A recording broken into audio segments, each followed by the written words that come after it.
If we wait until we've got all of the answers to all of the possible questions before we start, we'll never start. Hey, welcome back to the $100 MBA show. Today's episode is a very special one. We have an extended interview, an extended conversation with Peter Baines, and he's going to teach you how to create a value-first charity. What is a value-first charity? Who's Peter Baines? And we're going to get into that in a second. A value-first charity is a great concept. If you're looking to build an organization to raise money, charity, a non-for-profit, or maybe you want to have a charitable arm or aspect to your business, kind of like how Tom's donates shoes or Warby Parker with glasses. Maybe you want to be charitable in some way, but Value First Charity thinks about the person that actually is going to donate and says, hey, how can I be valuable to that person? How can I actually give them something of value so they're actually happy to consume that piece of value? And in exchange, I am charging them. And then from that, I'm able to help my organization, right? So for example, instead of saying, hey, can I have a donation of $100 for my charity? You say, hey, how about you give me $100 and you're invited to this VIP party that's going to have, food and drinks and all this kind of stuff. And after your costs, that money is going to go towards your charity. Now, why is this more appealing? Why does this actually work better than actually just asking for a donation? Because it doesn't really help the person that is giving the money. Now, I know that we're trying to do something good and this is for charity, but that's not a sustainable business model for any kind of organization, let alone a non-for-profit or somebody who's trying to raise money. You want to be able to continually give value to somebody so they feel like, oh, I'm getting so much out of this. And the charity part, that's cool and everything, but really I'm signing up because of this great party. So we're going to sit down with Peter Baines, who is an incredible person, somebody I met through a charity organization called Hands Across the Water. I did a charity bike ride for Hands Across the Water back in April of 2024. And it was an incredible experience. I said, I have to sit down with this guy and have him on the podcast. Peter Baines spent 22 years with the New South Wales Police Force in Australia as a forensic investigator. Due to his unique skills, he spent many of his years going internationally, being deployed to countries like Indonesia, Thailand, Saudi Arabia, Japan, to deal with crisis situations and figure out what happened after the devastation when people have passed, people have died.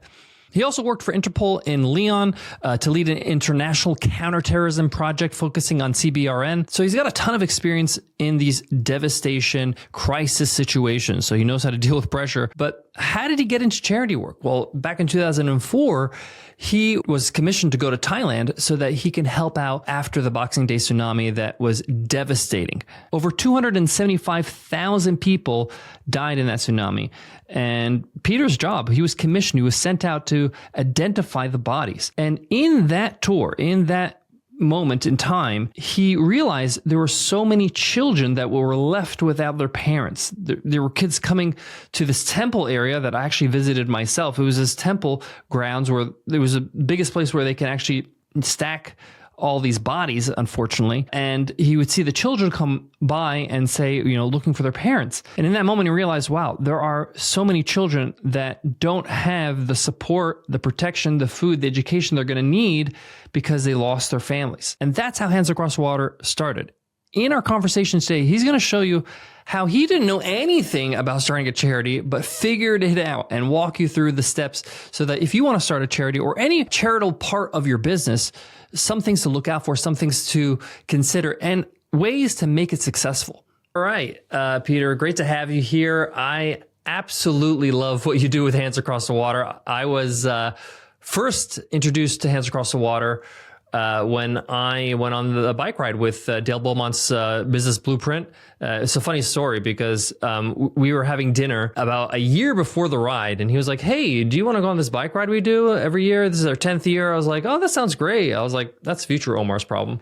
And and then lo and behold, a year passed, and it was April 2024. And we went on this bike ride. I was like 5 weeks out of breaking my leg, but I still was able to manage it. But through that experience, I learned a ton about your organization, Hands Across the Water. I, obviously heard the story and understood what we were writing for and what this organization is all about. but our audience has not heard that story, and you tell it so well. I'd love for you to take a moment to tell us what inspired you to kind of start this charity, and what are some of the kind of experiences that led to starting the charity itself? Yeah, sure. Thanks, mate. And it was great to have you and Nicole on the ride. And, it's always interesting to hear people's journey as to what it was that got them onto the bike and then the overall experience. And I've got to say, it's one of my highlights of doing the rides each year is watching people have their first time experience, because I think we imagine what experiences will look like in all sorts of areas of our life. But it's not until you have the experience that you can truly understand what it's about. And for me, watching first time riders finish the ride is something pretty special. But let me answer the question, and I'll answer the question with a little bit of history.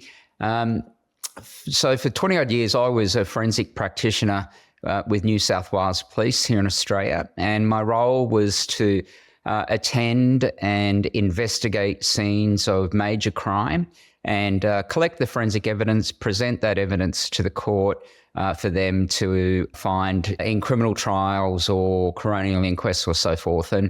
And I progressed through the forensic services group, and I guess things really changed when I took a promotion, came back to Sydney as a detective inspector, because I'd spent 10 years living and working in regional New South Wales in Tamworth. And not long after returning to Sydney, there was the Bali bombings in 2002. And because of the specialist skills that I had, I was asked to go to Bali to be part of the leadership team that was identifying those who died. And, I think it was really terrorism on our doorstep, and it was on a scale that we'd certainly not seen before. It was 13 months after 9/11, and I think the world was facing something it hadn't before. And deploying into Bali, I spent my time there leading the identification and repatriation of those who died. And there was a skill set that was put to practice, and teams that were formed on a national level across many disciplines, because as the police, we're in charge, but we have forensic dentists, biologists, and so forth who attend to make up that team. And then it was only 2 years later that there was the Boxing Day tsunami of 2004, and it would claim around that 250,000 lives across Southeast Asia, so many of them in Banda Aceh in Indonesia. And in Thailand, there was 5,395 bodies that were recovered, and about half of them were international guests or foreign nationals. And the international community responded, and I was called to, again, lead the international response in the identification of those who died. And the very difference between Bali and Thailand was a humanitarian response, where Bali was a criminal investigation. And so for 2005, I spent multiple rotations in and out of Thailand as part of the international contingent. And then it was at the end of my time in Thailand where I met a group of kids, Thai kids, who'd all lost their families. They were living in a tent within a temple. And I realised I couldn't change what had happened with these kids who'd lost their families, lost their parents, lost their homes. But it felt within my capacity to do something around what happened next. So I returned to Australia and made a commitment. And that commitment was to start the charity Hands Across the Water and see if I could raise some money. And the interesting thing, Omar, is that it was a step into this world of philanthropy, of charity, which I'd never been before. I was just a forensic policeman, and then taking the leap into this space, which I knew nothing of, had no experience, didn't come from a family or network that had a lot of money. And I started because it felt the right thing to do, but, was very naive in the starting of it, I have to admit. This is so interesting because so many people that start businesses, naivety, what am I saying? Being naive Yeah. There it is. Really helps you, because what you don't know really helps you kind of take that first leap. Because if you knew all the challenges and all the problems that you would face, you probably wouldn't start. I have so many questions just off that story. The first one is, why did you decide to start a charity and not be like, oh, that was really touching, I'm going to just find some other charity or find other people to like give money to? Like most people, when they visit a third world country, they visit a developing country, and they go home and they get that perspective, they feel like, okay, let me find somewhere I can donate or some way I can serve them. They don't think starting a charity. Like, why was that the thing that you felt like that's the impact I want to make? Yeah, really good question. And I guess part of it was I didn't have money to donate. So it wasn't as though that I was sitting on this nest egg or I had money that I could simply donate to a charity. It would be the case that I had to raise the money. And I guess looking at the circumstances at the time, you touched on it, being naive served me well. And what happened in Thailand, which is not dissimilar to what happens in other areas in response to crisis and disaster. And I've worked in, several countries, Japan, Saudi Arabia, Indonesia, Thailand, after, large scale disasters. And there's a consistent thing that happens in that immediate aftermath. There's lots of people who respond, government agencies, corporates, NGOs, charities, and they turn up and put their flag in the ground and say, we're here. But too many leave too quickly. And whilst there is absolutely a need for those organisations who respond and address the immediate needs around food and sanitation and water and so forth, I was responding, and the time I made the decision, it was 12 months on. And a lot of the international large charities had already been and gone. It's basically when the media stops covering it. Yeah. Well, and they've raised their money, because the crisis element is gone.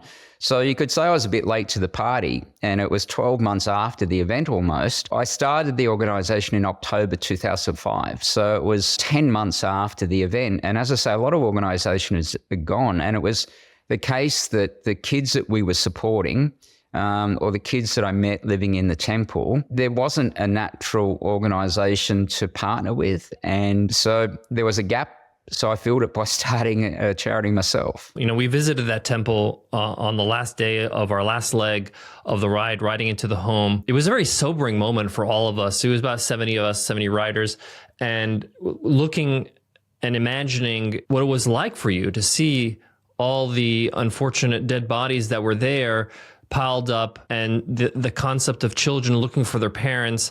It's a heavy moment, and we were not there with you when it happened, but we were there, on the ride, and just being on the same ground as you were, you really understand the impact of that event on all these people's lives and how much impact you're making with this charity, which is really notable. So I just want to kind of just touch on that.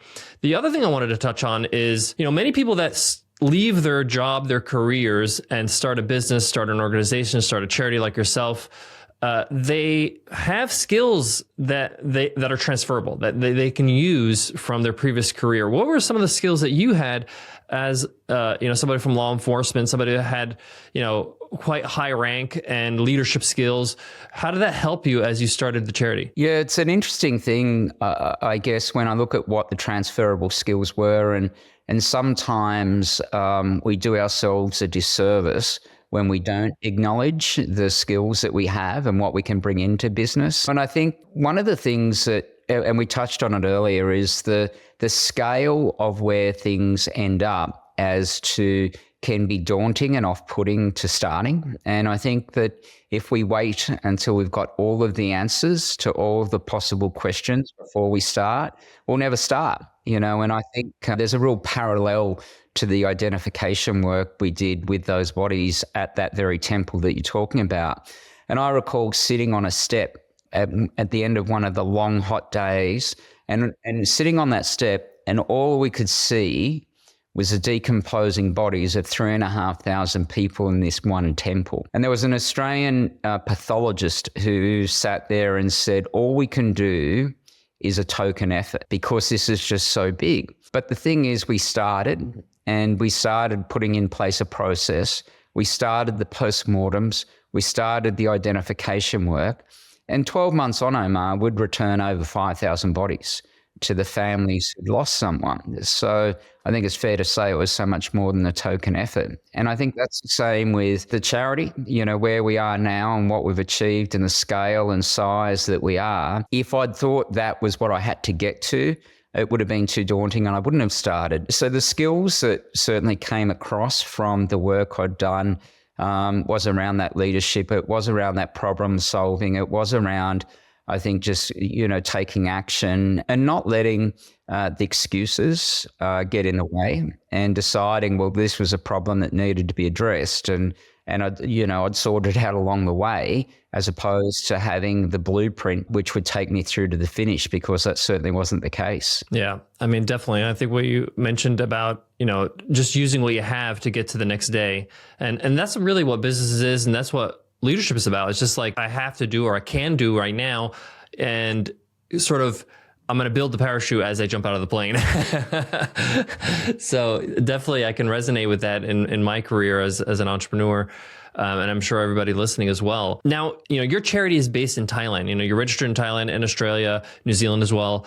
Many of our listeners might have team members from different parts of the world, different cultures, different nuances from those cultures, different, it might be a language barrier. What are some of the challenges that you faced setting up your charity and, building your team, all that kind of stuff with a different culture, with a different type of workforce? Yeah, I think the challenges that I think that we faced early on are challenges that have only grown in time. And it's not around operating across cultures or across different countries or having remote workforces. And the very nature of our work meant that ever since we've existed, and for the first 10 years, there was no staff, there was no team. It was just me and then the board of directors. And it's only that last 10 years that we've really grown, and both here in Australia and internationally. And our team has always worked remotely before COVID made that common. And that was just because of the nature of our operations. But I think the biggest challenge that we faced, and as I say, which has grown, is relevance. And if I'd asked you, Nicole, and so many of those people in that business blueprint audience before you did the ride, what's the relevance to you of children in Thailand when it comes to charity?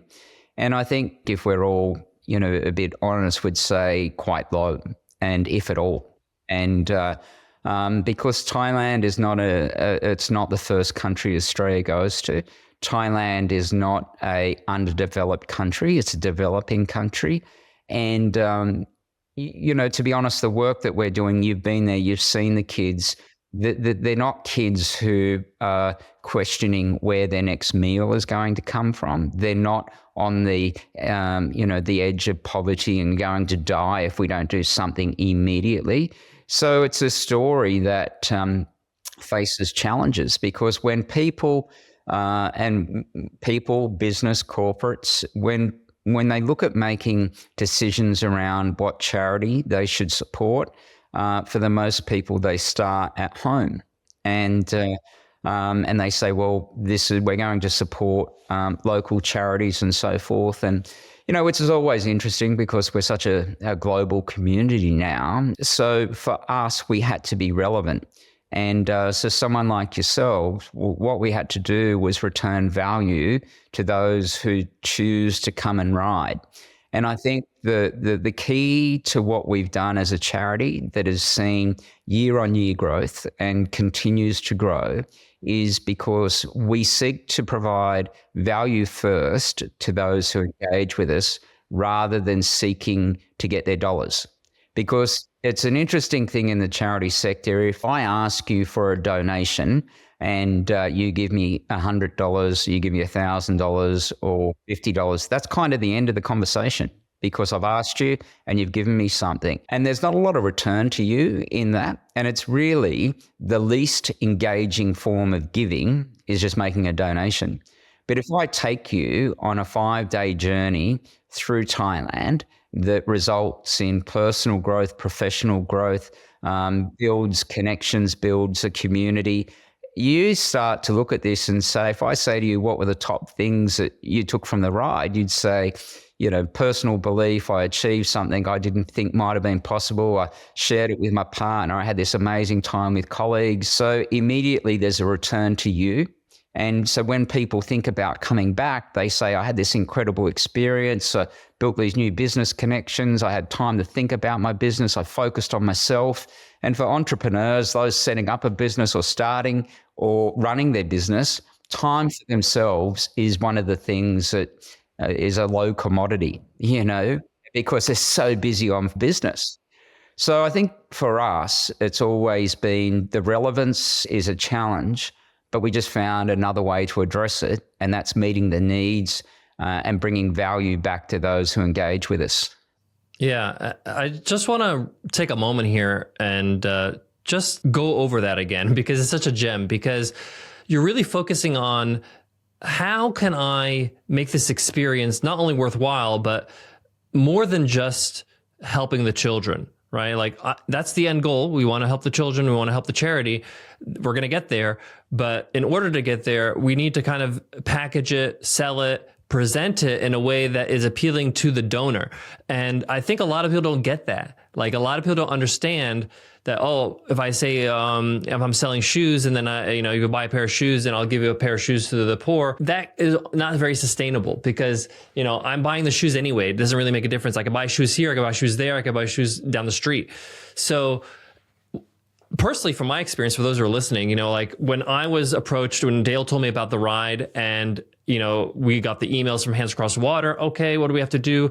It's, $3,000 for the logistics of the ride, and that would include the hotel, the meals. And I was like, okay, that's very reasonable. Okay. And it didn't actually hit me until right before the ride that, this is actually helping the children. Like I knew in the back of my mind, this is for charity, but really what you did is you created an event I can't reproduce. I can't reproduce the experience of going to Thailand, knowing all the great spots, understanding how to ride the bikes in a safe way, renting the bikes, meeting all these people that were on the ride, other entrepreneurs, having these chats, having local meals, understanding all the cultural nuances and culture. And we're there during the water festival, Sankron, and we wanted to make sure that we did that right. Like I can't pull this off on my own. So the value that you're offering me as an entrepreneur is huge, because it's like, well, I can't do this anywhere else. So I guess this is the only place I can go. Like you're dealing with no competition, right? Yeah, right. Yeah. So from the other side of the table here, I just wanted to share that with you and those who are listening, because for those who are just listening to this conversation, how can you create that kind of value in your business, in your charity, in your work, that the end user feels like this is a hell yeah, like this is a no-brainer, And I have to say you did do that. And I understand I'm going,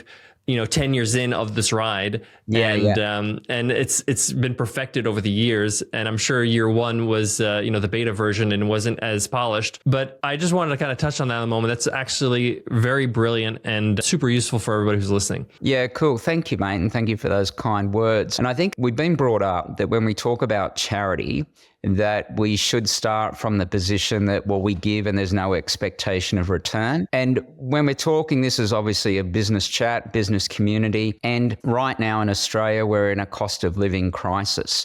And so families and businesses are looking at their discretionary spend and saying, well, what can I wind back, either temporarily or at risk permanently? And when we look at a business, for example, whether it's small or large or a family budget, something like charity for most people would be a discretionary spend. And we say, well, I have to wind that back right now.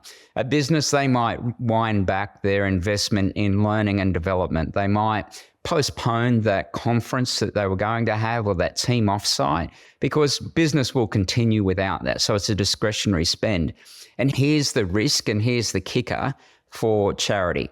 If we're in a cost of living crisis and people wind back their commitments, what's also happening is those vulnerable people within the community are leaning into the charities and looking for more support because this cost of living crisis has hit them harder.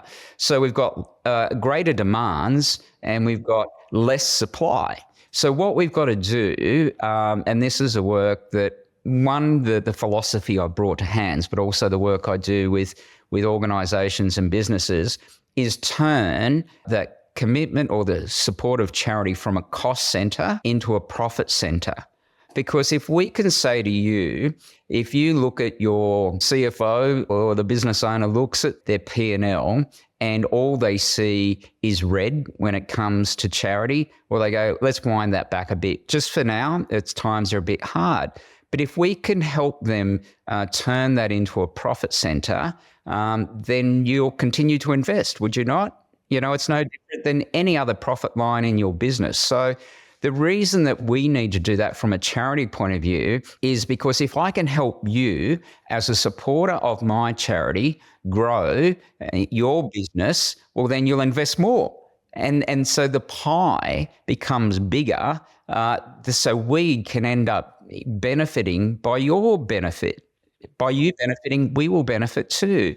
And some of those areas where, charity can help business become a profit center, turn that cost center into a profit center, is things like customer retention, staff attraction, brand differentiation, new markets, and it really speaks to the culture of the organization. And there is so much research out there, Omar, that says, people, when they're making this rise of conscious consumerism with people wanting to do business with organizations they like.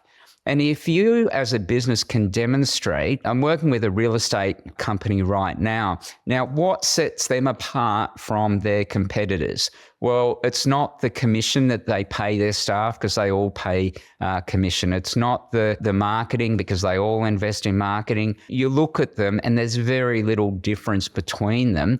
But if you're considering listing your home for sale and you look at an agency and go, well, hang on, this agency's really investing in this space. They're doing some great things. They're a company that I feel aligned to. I'm going to list with them because that's the only differentiator between all of the real estate companies that are doing exactly the same thing, right? And so I think it's so important that, one, those considering investing and supporting charity do it from a mindset, well, this needs to be good for our business, and turn it into a profit center and have the kind of conversations where there are the metrics, there are the KPIs, because you don't go into a business relationship with another provider without any clear understanding of the cost and the return. But charity, you just say, well, here's a net portion of my profit that I'll give you. I hope you do well with it, and I'll feel good for a little while. But, it's our role as a charity is to elevate that relationship, because if you do well, you'll stay. And, we go back to this bike ride that Dale did, started 10 years ago, and he continues to do it because it's an offering for his members, which is so different. It brings that community so much stronger. And it helps his retention. It helps his community to stay together because they're meeting every year and they're enjoying their time together. They build memories together. I love this idea of, like, if you're thinking about starting a charity, how can you provide opportunities for the companies or for the businesses that are going to be sponsoring you, ways that are already aligned with their goals, already aligned with what they're spending their money on. So a good example you just gave is like, the bike ride, and they have a P&L. Why not two birds, one stone? You're going to do a team retreat. Instead of doing your team retreat out in Fiji, why don't you do it here in Thailand? We're going to do a bike ride part of that. You're going to be able to help this cause. It's going to mean more to your team, and that is an expense they're paying for anyway. And it's probably an expense that's non-negotiable because the team is looking forward to it. So it's a great concept. If you're thinking about having a charitable part of your business or starting a charity, is like, how can I provide something that actually they want? Like, I want to pay money for this, and the byproduct and the domino effect is I'm helping, the cause. The only caveat I'd say to that is that it needs to be meaningful and not tokenism, because I think if it's done just to show that we've done something, I think it can have a bigger negative impact than not having done it at all. So I think that whilst there should be a business return and you should be looking at that, I think that it needs to be done in a meaningful way, because I've been on these type of retreats and so forth with conferences who say, let's have a CSR component to it. And so that they feel like it's sitting culturally, this is what we do. But I've heard the chat from the delegates who go, this is such a waste of time. And you look at how the resources have been spent and what the charity's done to accommodate that. And so it's like anything, like if you don't invest in it properly, well, you can't expect a good return. So no different than how you approach every other aspect of your business. Yeah. So look, I want to dial back the clock a little bit. You just started the charity, you figured it out, you're excited. How did you raise your first few dollars? And then how did you decide how to give this money, where to give this money? Like literally, did you go and give a check to somebody and they paid for clean water? Like what happened exactly? Just for those who are starting out and they're like, I don't even know what to do to make this happen.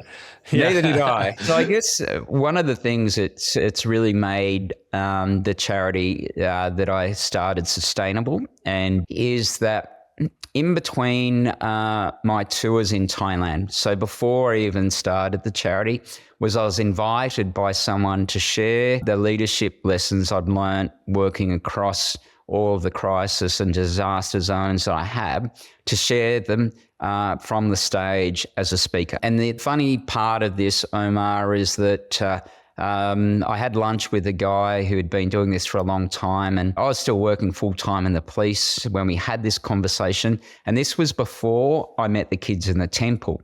And he told me about this industry of speaking, being a keynote speaker. And he gave me his business card and said, let's explore this. You've got a story. It's just whether you can tell it or not.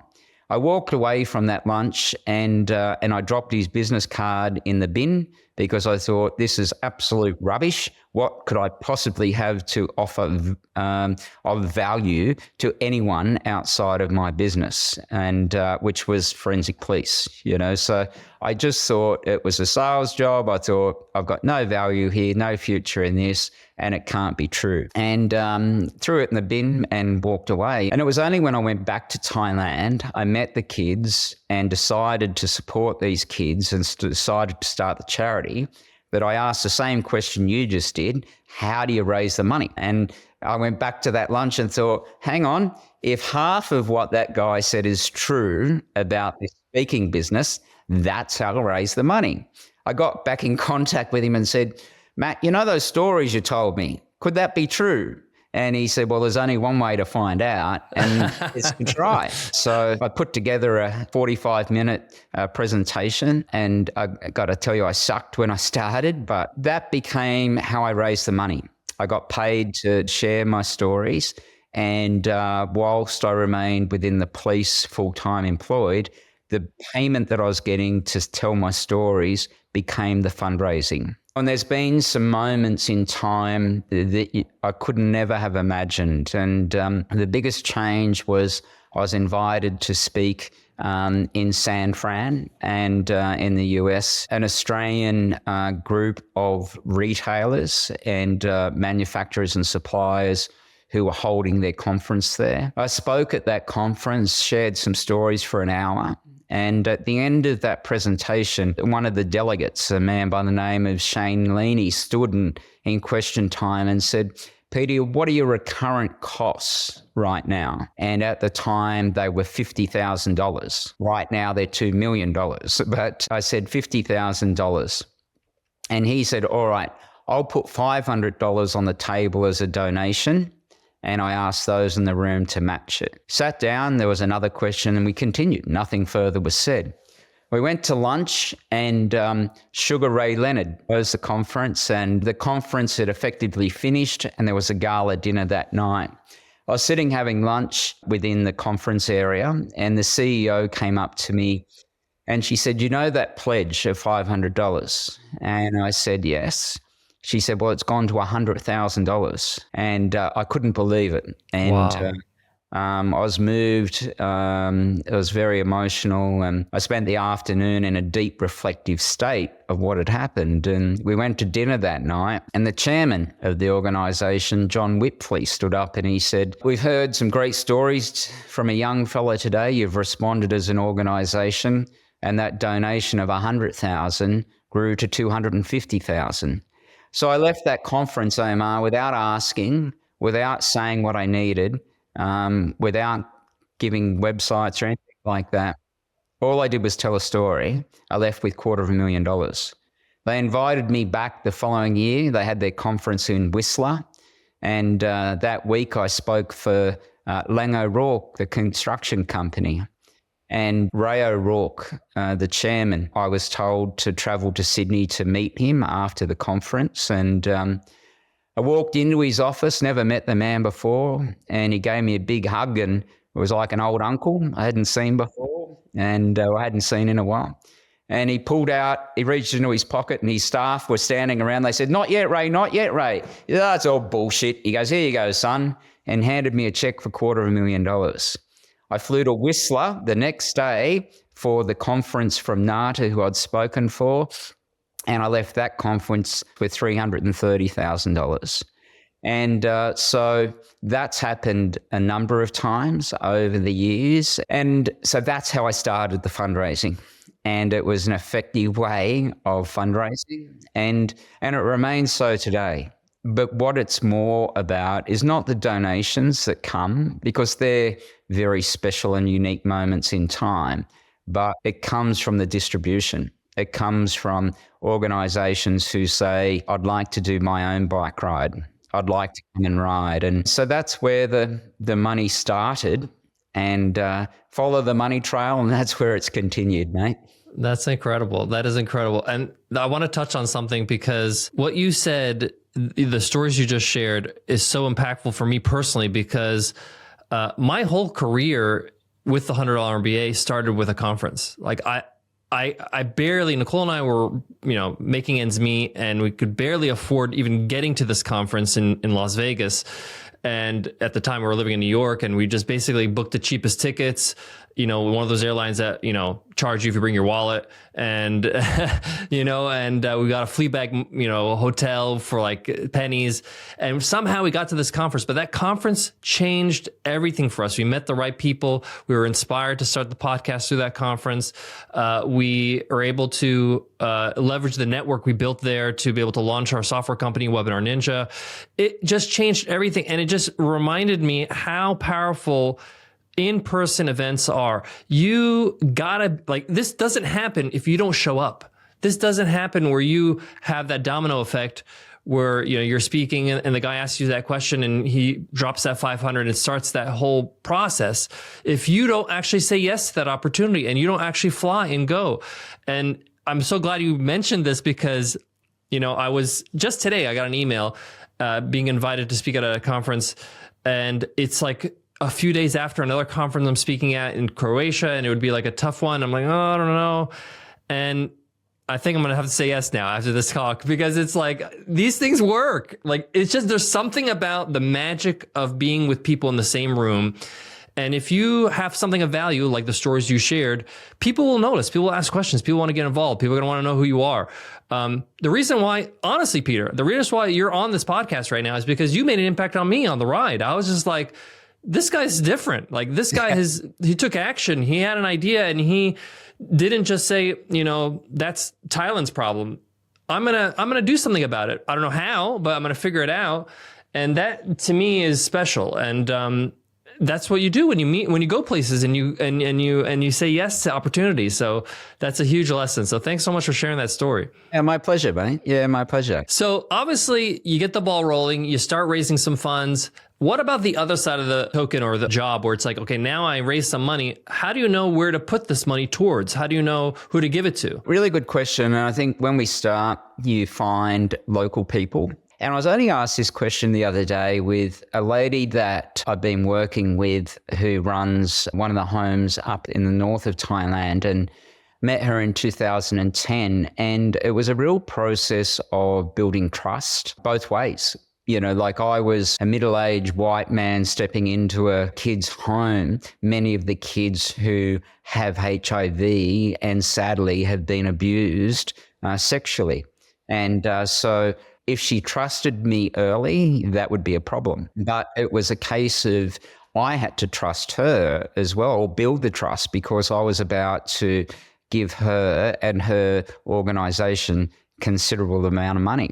And so in the early days, we were almost like a supporter where we gave money to an organization that was on the ground that we started and formed, so forth. And then we became big enough to start buying the properties ourselves and take full ownership of them. So it was this evolution, not unlike business, like you start somewhere, you start a job, you buy some shares, you become a shareholder, then you become the major shareholder, then you own the company. And in a strange way, that represents my journey as well. I, met a Thai lady who sadly passed away with cancer, but believed in what she was doing. She told me what they needed. We built the home for her to live in and to look after the kids. And then over the years we grew, and that's where we find ourselves now. That's lovely. Just for those who are listening, when we signed up for the bike ride, we paid the small fee to be able to attend and take care of the fees of the actual ride. But then in order for us to qualify for the ride, we needed to raise at least $5,000 each. So Nicole and I had to raise this money. We did high value events where we ran an event to sell tickets to entrepreneurs that want to meet each other. And then the ticket was basically go to this page, the Hands Across the Water charity page that was made for us, and donate. It was at least $300 for us in order to get admission to the event. In that process, we learned how easy it was for them. First of all, I loved your interface with the website and how easy it was for me to send somebody there and then they get a tax deductible receipt right there. I don't even have to touch the money at all, which was fantastic. I want to talk a little bit about, some of the challenges you might have had as you're starting out and building the technology and the website and the ability to make it easy for organizations to raise money for the charity. Yeah, cool. And I think there's some really important points to cover off there. And one is around governance, one is around compliance, and one is around transparency.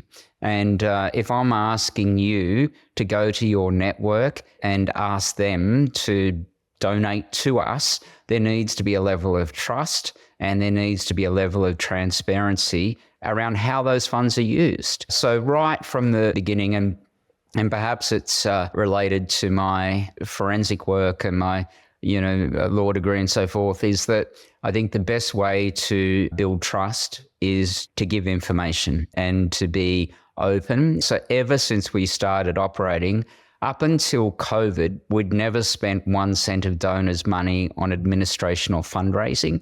And how we were able to do that was in 2011, I set up a company that sits next to the charity that undertakes its own commercial activities to generate income, not through donations, but then meets all of the operational costs. Now, this was important for us so that if you go to your network and ask them to pay $300, you could see where those funds were going.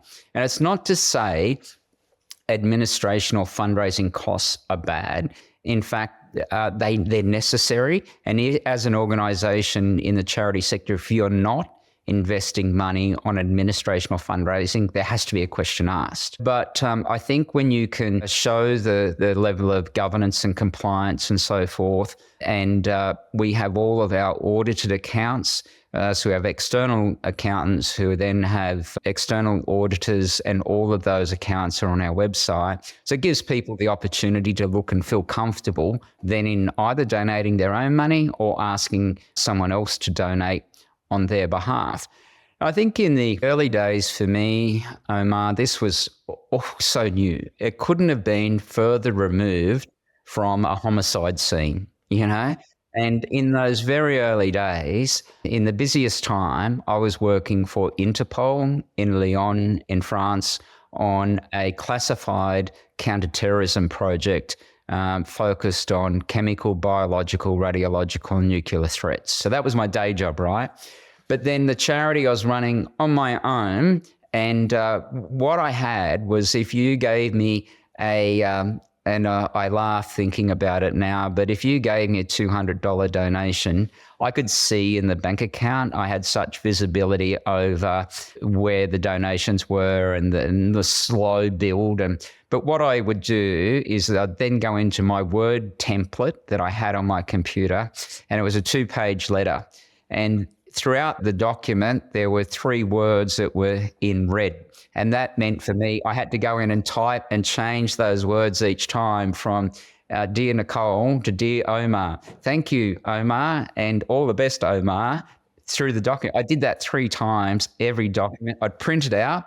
I'd handwrite a receipt. I kid you not, handwrite a receipt. I'd get a photo from one of the drawings that kids had done, put that in an envelope, handwrite on the front of the envelope. The next day I'd head to the post office to send these donations. And that was how I did every receipt initially, because the, spreadsheets and all of that kind of stuff, it may as well have been in a different language to me. But how do you move beyond that? Well, then I think you invest in people.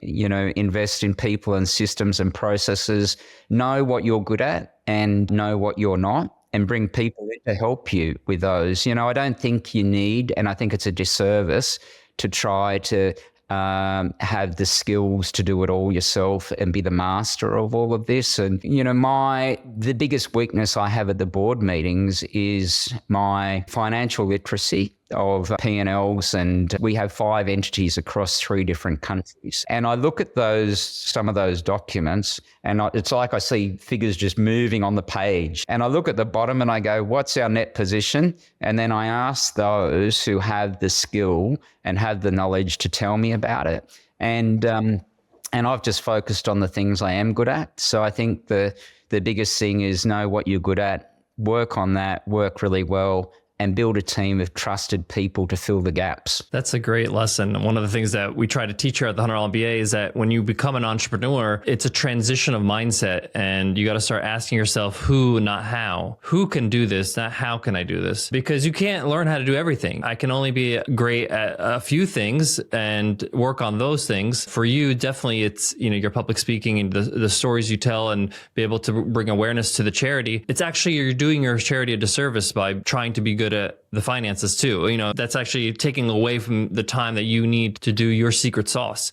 So that's a really good lesson for those who are listening. You don't need to learn how to do everything. You could find somebody who could do it and get them on board, figure out how you can get them to do it. So that's sometimes a bit of a sales skill. So totally. Peter, I want to close off with a bit of a personal question, because a lot of entrepreneurs that listen to this podcast, they get really overwhelmed with all the things they need to do, especially at the start. It consumes their whole life, whether it's travel, whether it's just long nights, whether it's the personal sacrifices they make. How did starting Hands Across the Water affect you from a personal point of view, from a family point of view? You completely changed your life in a way.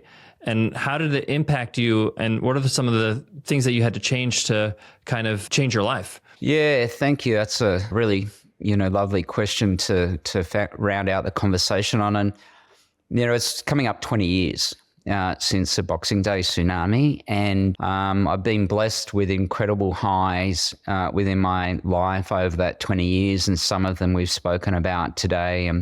And some of the people I've met, and indeed my wife I met on one of our bike rides. But I've also had some desperate lows in my time over the 20 years, and none more so than when I started the charity. I came back from Thailand, and at the end of the tours, and I was physically, emotionally, financially, I was broken. And I'd separated from my wife, and navigating that at such a time in my life was incredibly difficult. I found myself living in let's say less than modest accommodation for some time, because I just didn't have the financial means to have other options. And it's interesting that at that lowest point in my life, when everything I owned was in the boot of my car, and staying in a hostel, was when I started the charity. And I guess it's a time where you think, I'll do this when I'm in this position. I'll give when I've got enough. And I couldn't have been at a worse point in my life when I decided to do something for someone else, and that was starting the charity. But Omar, in doing that, my life changed on every level, and I've had this incredible journey over that 20 years of growth in every aspect of my life. And the speaking has taken me around the world and to share the stories. And, I've just taken a job in Lisbon in Portugal for next year. And, and each time, whether it's in the US or France or Barcelona where I've been, or whether it's Brisbane or Melbourne or Canberra, I stand on stage, I feel this deep sense of privilege to share the story. And I feel a real gratitude to be invited to share. And I think, in starting a business and the pressures and, starting the charity, the easiest time is to start. And in some strange way, it's almost too easy for us to set up a charity, but the hardest thing is to continue.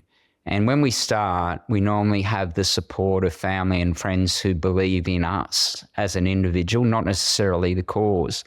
And the biggest challenge for charity founders is having the ability to continue when, that spark that was ignited for you to start diminishes. When there's a pull to say, okay, I actually need to return to my business, I need to return to my family, this can't rule us. How do you continue?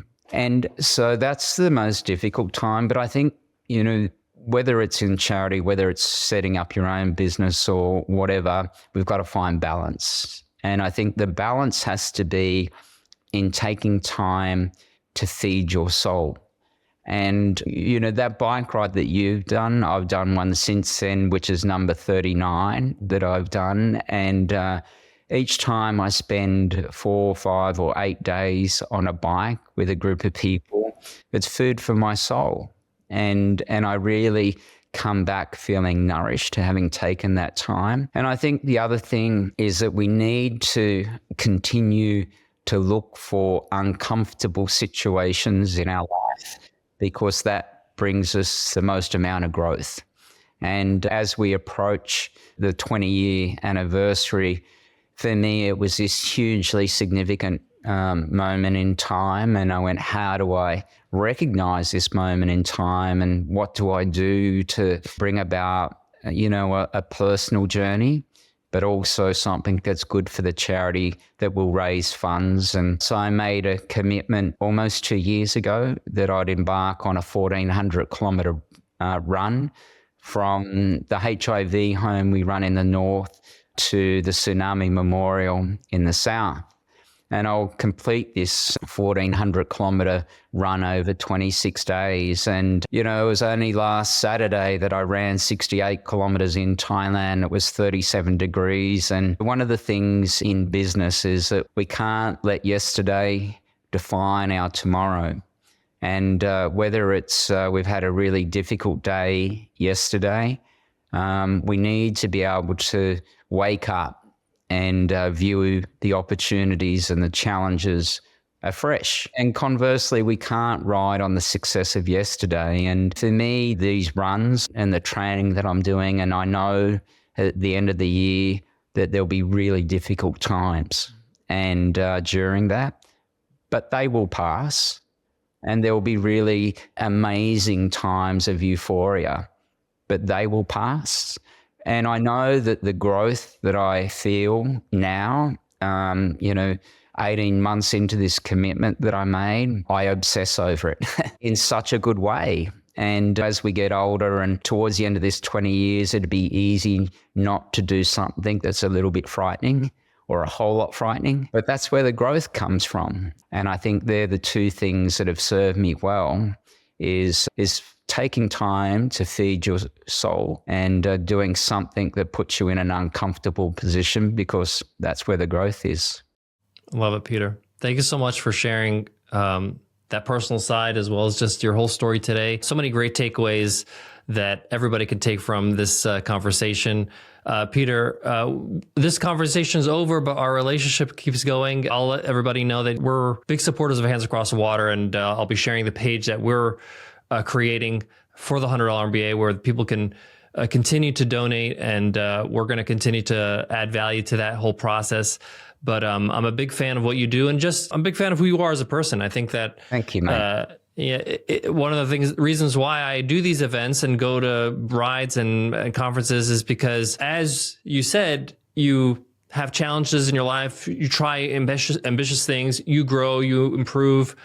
And as you grow, you start to realize, oh, there's not a lot of people that I can relate to anymore. Meeting you makes me feel like, okay, there's lots of people still out there that are interesting and fun and doing amazing things. So thanks, Peter. Thanks so much for having me, mate. It's been a great conversation. Thanks so much. Appreciate it. Take care. I absolutely love this conversation with Peter Baines. What a story. I mean, I still can't believe he started this charity when he was in his lowest moment, when he was living in a hostel. That's incredible, really. Fun fact about Peter Baines. He has a recognition, an honor in Australia. It's called the Order of Australia. It's an Australian honor that recognizes Australian citizens and other persons for outstanding achievement and service. This is like being knighted in the UK, like Sir Richard Branson, for example. So huge recognition from the Australian government for all the efforts he's made in his career, and he's still continuing to do. He's still going on strong. So I am so proud of Peter. I'm so proud to call him a friend. If you were inspired by his story, the best thing to do is to just get going.